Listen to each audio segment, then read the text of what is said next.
તે સોશિયલ મીડિયામાં એક તમારી પોસ્ટ જોવા મળી રહી છે. અને લોકો એકજૂટ થશે ને જો સામે વાર થશે તો લોહી જ નીકળવા. ચાણવા ચોક, ગોંડલ. જે પણ લોકો સંડોવેલા હોય એના માટેની આ પોસ્ટ છે. જયારે સામી પ્રતિક્રિયા આવશે ત્યારે ખૂબ ગંભીર થશે. કે રાજુભાઈ હવે તમે જાગતા સૂજો.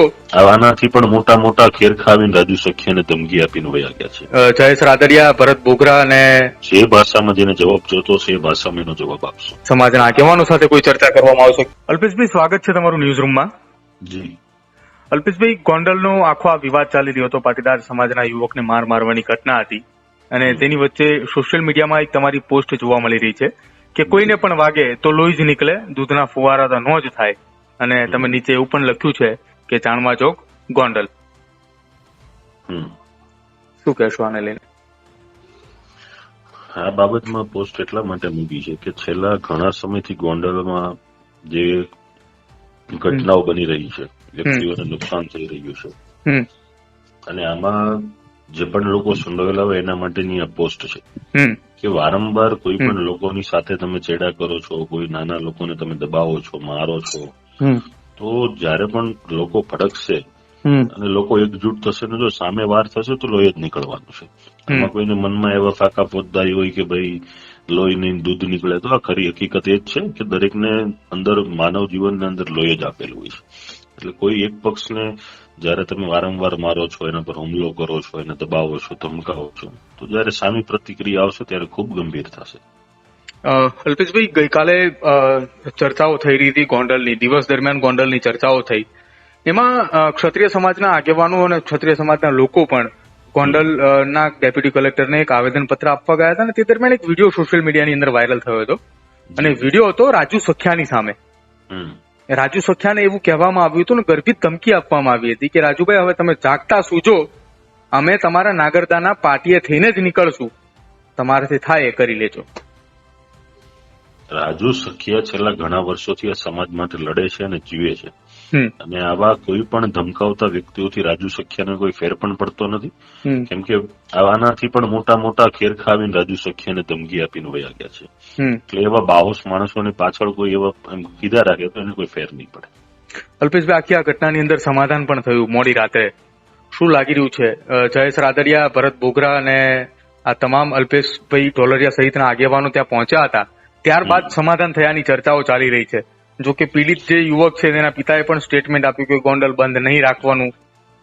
શું જોઈ રહ્યા છો આ મામલે? પીડિતના પરિવારજનોએ જે સમાધાનની વાત હતી એ મીડિયા સમક્ષ કરી ત્યારે જ દરેક લોકોને જાણ થઈ કે ભાઈ આ બાબતે એમને સંતોષકારક સમાધાન થઈ ગયું છે. એમની જે કલમ વધારાની માંગણી હોય કે જે કોઈ પણ માંગણી હોય અને કોનાથી થયું એની કોઈ એને જાહેરાત કરી નથી, એટલે એના ઉપર તો આપણે કઈ કહી ન શકે કે કઈ રીતે થયું હશે, પણ એના પિતાને સંતોષ છે અને એના પિતાએ ઓકે કીધું છે, તો એના એ બાબત તો આપણે વિશેષ કઈ થઈ ના શકે. અલ્પેશભાઈ, શું લાગી રહ્યું છે? વારંવાર આ પ્રકારની ઘટનાઓ ગોંડલથી સામે આવે છે. એ અનેક ભૂતકાળની એવી ઘટના જુઓ, ગોંડલનો ઇતિહાસ પણ લોહિયાળ રહ્યો છે. તો હવે આ પ્રકારની ઘટના ન બને પાટીદાર સમાજના કોઈ વ્યક્તિ સાથે, કોઈ યુવક સાથે, તેને લઈને કઈ રીતની તકેદારી રાખવામાં આવશે? આગામી સમયમાં કોઈ મોટી બેઠકો મળશે અથવા ત્યાં સમાજના આગેવાનો સાથે કોઈ ચર્ચા કરવામાં આવશે કેમ? હાલમાં તો કોઈ આ બાબતે આયોજન નથી, પણ ભવિષ્યમાં કોઈ આવી ઘટનાઓ ઘટશે તો જેમ આ વખતે જેમ મજબૂતાઈથી સમાજ સંગઠિત ને એકત્રિત થયો, આનાથી પણ વધુ માત્રામાં સમાજ મજબૂતાઈથી સંગઠિત એકત્રિત થઈ અને જબરજસ્ત પ્રતિકાર કરશે અને એનો જે ભાષામાં જેને જવાબ જોતો હશે એ ભાષામાં એનો જવાબ આપશો. પોલીસની જે કામગીરી ગોંડલની અંદર છેલ્લા કેટલાક સમયથી જોવા મળી રહી છે, તેનાથી શું લાગી રહ્યું છે? રાજકીય હાથો બનીને કામગીરી કરી રહી છે કે પોલીસ એ કોઈના ઈશારે કામ કરી રહી છે? હવે આમાં ખરી જવાબદારી આવનારા દિવસોમાં કે આજથી ગણી લો તો પણ પોલીસની જ બનવાની છે કે કઈ પણ ઘટનામાં પોલીસ કાચું કાપશે તો પોલીસનો પણ ભોગ લેવાશે અને એના માટે જ્યાં પણ રજૂઆત કરવી પડે, પોલીસ સામે પણ મોરચો ખોલવો પડે તો એના સામે પણ મોરચો ખોલશું. પોલીસે કાયદાકીય કાર્યવાહીમાં કઈ પણ કચાશ રાખી છે તો આવનારા દિવસોમાં પોલીસને પણ ભોગવવું પડશે. અલ્પેશભાઈ, છેલ્લો સવાલ મારો છે કે પોલીસને એવું કહેવામાં આવ્યું હતું જયારે આખી આ ઘટના બની ત્યારે આવેદન પત્ર પણ આપવામાં આવ્યું હતું પાટીદાર સમાજના આગેવાનો દ્વારા કે આરોપીઓનો વરઘોડો કાઢવામાં આવે, કલમોનો ઉમેરો કરવામાં આવે. જો કે રાજુ સખિયાએ સોશિયલ મીડિયાના માધ્યમથી વિડીયો પણ વાયરલ કરીને કહ્યું હતું કે પાટીદાર સમાજની પહેલી માંગનો ફિયાસ્કો થયો છે, આરોપીઓનો વરઘોડો ના નીકળ્યો અને આરોપીઓને જેલ હવાલે કરી દેવાયા.